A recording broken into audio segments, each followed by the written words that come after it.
அருகம் புல்லில் அசைவது யாரு?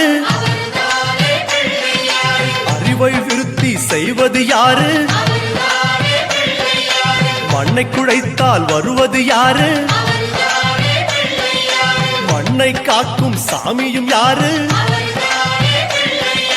வெள்ளையருக்கில் உள்ளது யாரு?